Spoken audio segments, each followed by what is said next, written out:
It's obviously a bell, but it's a bell of a rather peculiar kind. What do you think it is?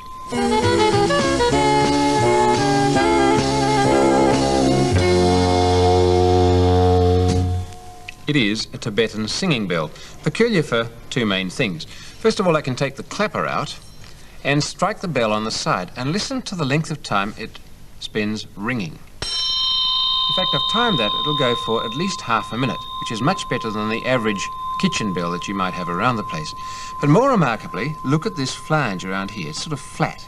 If I take the clapper and rub it on there, around and round, listen to what the bell does. It starts to sing, and very loudly. And that's why it's called a singing bell. Well, it's very hard to get hold of one of those. You probably couldn't, and you couldn't make one because it's very peculiar metal. But you can get that effect with stuff around the house, particularly a good quality wine glass. Take one of these and clamp the base down to the tabletop. Make sure it's got a stem because that'll work better. And put a bit of water in it. Make sure the glass and your finger are free from both grease and detergent.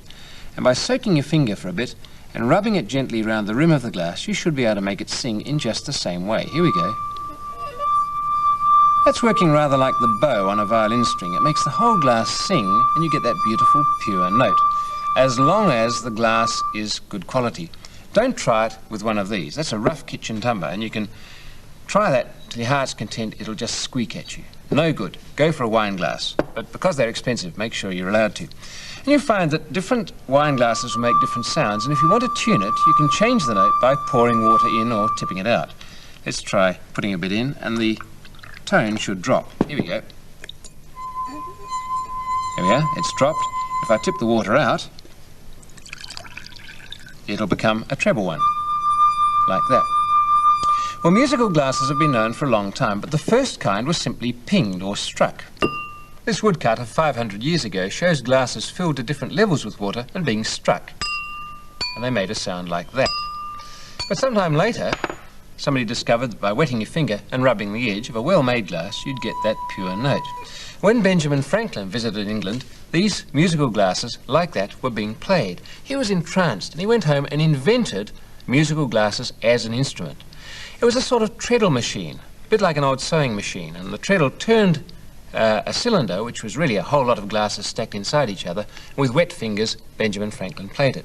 That really caught on in Europe, and lots of famous people came to admire the sound of the harmonica, as he called it. Mozart wrote for it, and this is some of the music he wrote. Beethoven wrote for it too. The poet Goethe wrote poems about it, and Mesmer, who was the father of hypnosis, used the sound to help to put his patients into a trance. Not that the sound was always good. Some people said it made you deranged. In parts of Europe, it was forbidden to play this, and the police would lock you up in jail if you even tried. Well, it became very popular, and then it passed away, and today it's really nothing more than a musical curiosity. But it needn't be. In fact, if you get these glasses and practice at home, you can play your own musical harmonica or glass harmonica. You can even get chords by wetting two fingers and getting two glasses side by side and rubbing them together. It takes a bit of practice, but if you get it right, you should get something of a chord.